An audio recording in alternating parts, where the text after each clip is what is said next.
Olá, pessoal, tudo bem com vocês? Vamos dar continuidade às nossas aulas dessa semana, né? Nós teremos como assunto as regiões polares. Então, qual é o nosso objetivo?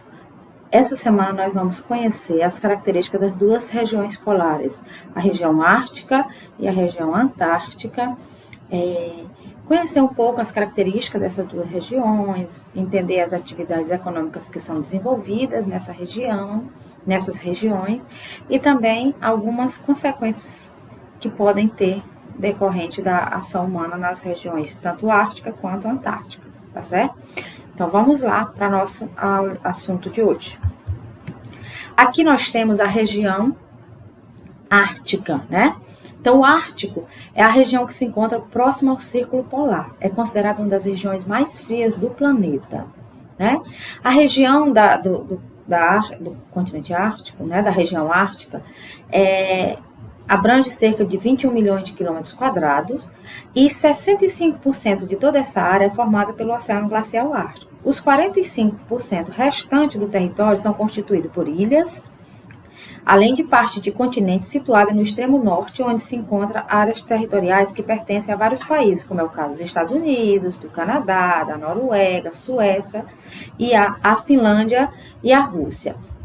Então, aqui, ó, a gente pode ver essa regiãozinha central é considerada a região ártica. A maior parte dela, como já foi dito, é formada pelo Oceano Glacial Ártico. Mas existem áreas territoriais que compreendem a 45% do território e essas áreas elas são disputadas por vários países. Quais são esses países? Aqui nós temos no mapa, né, a presença desses países, que são Estados Unidos, o Canadá, a Dinamarca, a Noruega, a Rússia, né? Toda essa região aqui é a região que é reivindicada pelo território russo, né? Reivindicado pela Rússia. Então, esses países, eles disputam entre si quem tem pela posse desses territórios. É importante a gente entender que a região ártica, ela não se configura como um continente, né? É apenas uma região polar, né? E esses países, por que eles têm interesse nessas regiões? Por conta da quantidade de riqueza que existem nessa região, tá certo? Aí, os aspectos naturais. Quais são os principais aspectos naturais dessa região? A temperatura é sempre muito baixa, né? O clima que predomina é o clima polar. A temperatura média não ultrapassa os 2 graus negativos. Em função dessa característica climática, a vegetação que predomina é apenas uma vegetação rala, de pequeno porte, que é constituída basicamente pela tundra, né, que é formada por musgos e líquens. São vegetais que são adaptados a conviver com essas temperaturas muito baixas. Então, essa região, por ser muito fria, não há assim, o favorecimento para o desenvolvimento de muitas formas de vida. Por isso, a vegetação ela é bem específica, né, e rala. E aí, o Oceano Glacial Ártico é um mar interior e suas águas permanecem congeladas praticamente o ano inteiro, e o que impede o desenvolvimento tanto da pesca como do transporte marítimo, né? Ou seja, ela dificulta, pelas suas características naturais, o desenvolvimento de atividades econômicas. A população, quem são as pessoas que moram nessa região? Geralmente são designados de esquimós, né?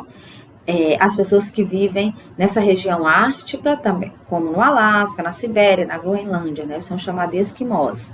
A maioria dos habitantes dessa região possui característica de povos mongóis, que são chamados de inuites, os lapões, samoiedos e os iacutos. São povos indígenas que possuem cultura própria e bem diferentes entre si. Geralmente, eles se dedicam à caça, à pesca e ao pastoreio nômade de rena, né? Por quê? Porque são animais que são adaptados a essas condições climáticas. E as atividades econômicas? O que se desenvolve de economia na região ártica? O Oceano Ártico é um campo de prospecção petrolífera, né? E eles têm esperança também de, a longo prazo, conseguir desenvolver bem a navegação e a pesca. A exploração desses recursos naturais envolve riscos ambientais para o mundo todo, aquilo que a gente já sabe, né? Geralmente, atividades realizadas pela sociedade em regiões de condições naturais bem adversas, ela acaba trazendo alguma consequência negativa. Então, quais são as consequências que mais estão acontecendo em função das atividades humanas? A questão do aumento de temperatura, né, que vem ocorrendo devido às grandes mudanças climáticas. Então, na região ártica, essas temperaturas estão sendo observadas, um aumento ao longo dos anos, exatamente em função das atividades humanas. Ah, professora, só das atividades estão realizadas nesta região? Não, as mudanças climáticas, como a gente já estudou em assuntos anteriores, a gente conhece também sobre isso, é resultado de tudo que é feito em várias partes do mundo, não só em um local, mas a nível global, né? E a mais dramática consequência desse fenômeno é o derretimento das calotas polares. E aí, por isso que é perceptível mais nessa região, porque é uma região de grande concentração de gelo, de geleiras, e aí é possível se perceber essas geleiras se derretendo, descongelando, certo? E aqui nós temos a Antártida. A Antártida é a região localizada no Polo Sul, né? A região ártica, nós já estudamos ali antes, nós vimos que é no Polo Norte, e essa daqui é no Polo Sul.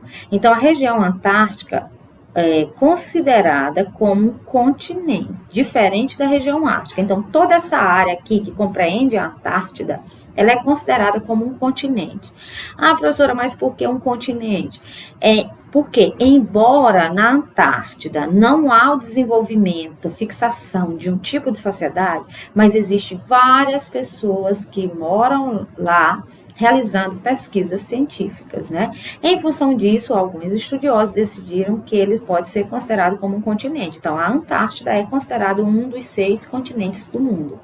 Então, o continente antártico é formado em toda a sua totalidade por gelo, né? Ela detém cerca de 10% das terras emersas do planeta.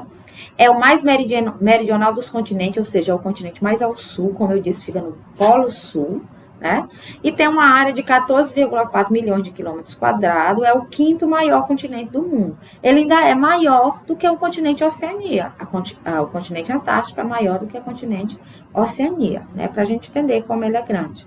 Então, gente, olha, a Antártida, ela pode ser chamada de Antártida ou continente antártico, viu? As duas palavras são corretas, tá bom? Tanto uma denominação quanto a outra são utilizadas todas as duas.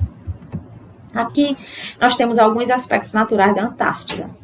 A principal característica é o fato de ser o continente mais frio e seco do planeta. O Polo Sul, ele é considerado até como mais frio do que o Polo Norte.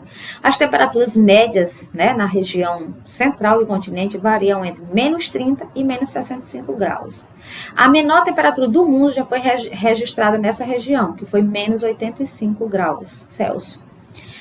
Aí, na Antártida, após um tratado assinado sobre essa região, que é o Tratado da Antártica, vários países passaram a manter bases de pesquisa científica nessa região. Então, a Antártida é uma zona politicamente neutra, que não pertence a nenhum país. Por quê que ela não pertence a nenhum país? Exatamente, é uma área de preservação científica. Ela tem importância para o mundo inteiro e não apenas para um país ou outro país. Então, por isso, foi definido que ela não pertenceria a nenhum país, e sim uma região neutra, já que ela pode trazer informações a partir das pesquisas realizadas nas suas áreas para todo o planeta e não apenas para uma região. Então, a Antártida ela possui diversos recursos naturais, que é o caso do chumbo, petróleo, gás natural. No entanto, essa extração mineral, né, desses recursos, ela foi proibida com o Tratado da Antártida.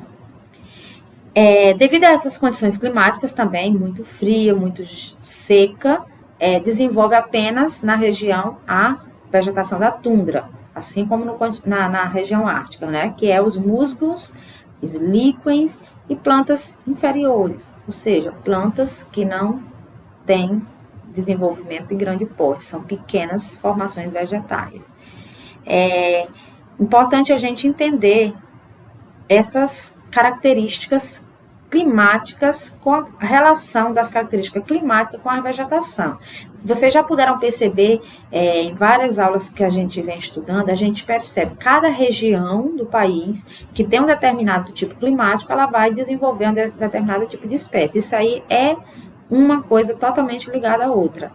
Cada espécie vegetal só vai se desenvolver nas características climáticas que elas são adaptadas, tá certo?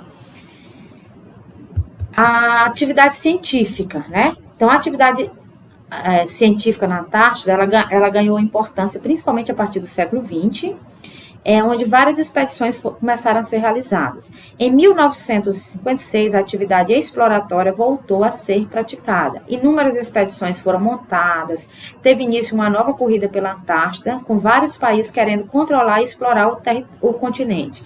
Aí, em dezembro de 1959, foi criado o Tratado da Antártida e foi assinado, entrando em vigor a partir de junho de 1961, que é o tratado que a gente falou anteriormente.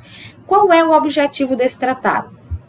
Aqui, ó, nós temos o principal objetivo desse tratado é assegurar que a Antártida seja usada para fins pacíficos, para cooperação internacional na pesquisa científica e que não se torne um cenário ou objeto de discórdia internacional. Esse tratado foi assinado exatamente com esse objetivo, para garantir que a Antártida seja um continente neutro e que as atividades de pesquisas científicas realizadas sejam de interesse coletivo, né, e de pesquisa internacional. Inclusive, o Brasil tem uma base científica instalada na Antártida, né? Essa base científica, ela é a base científica Comandante Ferraz, ela havia sido destruída e voltou a entrar em funcionamento agora já, acho que praticamente parece que foi esse ano, né? Então, as pesquisas desenvolvidas nas regiões polares têm levado a descobertas importantíssimas para toda a humanidade. Podem ajudar a desvendar o passado climático do planeta, o funcionamento das correntes oceânicas e os seus efeitos no clima global. Então, por isso a importância desse estudo, para entender como era o clima do passado e também poder fazer algumas previsões do que possa vir a acontecer no futuro, através do estudo nessa região. E a exploração econômica. Desde a assinatura do Tratado da Antártida, os países interessados no aproveitamento econômico do continente tiveram que submeter suas atividades ao controle internacional. Ou seja, não é simplesmente chegar lá e explorar. Tem que levar em consideração as determinações do Tratado da Antártida. A partir da década de 1970, a utilização de grandes navios, usinas, tornou rentável a atividade pesqueira na região antártica. As condições físicas e climáticas do continente impedem a exploração dos seus recursos minerais, como eu falei anteriormente, embora ela seja rica em alguns recursos, não pode ser explorado. E outra coisa que começou a surgir também foi a questão do turismo, né? A partir de 1950, começou a ser organizado turismo para essa região, que é um importante recurso econômico também do continente antártico. Lembrando que seja tudo de acordo com as determinações do Tratado da Antártida. E aqui a gente tem essa imagem, como vocês podem ver, aqui fala sobre a questão das mudanças climáticas, né? O resultado das mudanças climáticas no continente antártico. Então, em apenas 25 anos, o derretimento do oceano fez com que houvesse um afinamento das camadas de gelo na Antártida, que 1/4 do gelo das suas geleiras foram afetadas. Então, aqui a gente pode ver, né, o derretimento dessas geleiras. Isso ocorre por quê, professor? Isso ocorre porque a temperatura da Terra está aumentando a cada ano, em função das atividades humanas que vem causando a poluição, gerando o famoso aquecimento global que nós já conhecemos, né? E uma das consequências do aquecimento global é exatamente o derretimento das geleiras. Tá bom, meus queridos? e queridas, então é o seguinte, nós conhecemos um pouco sobre as duas regiões polares, tanto a polar ártica quanto a polar antártica. E aí, depois de assistir o vídeo, não esqueçam de deixar não deixem, na realidade, de responder a atividade. Respondam e enviem, porque essa atividade é extremamente importante para que a gente possa avaliar o que realmente vocês aprenderam, tá bom? Tchau, tchau, fiquem com Deus.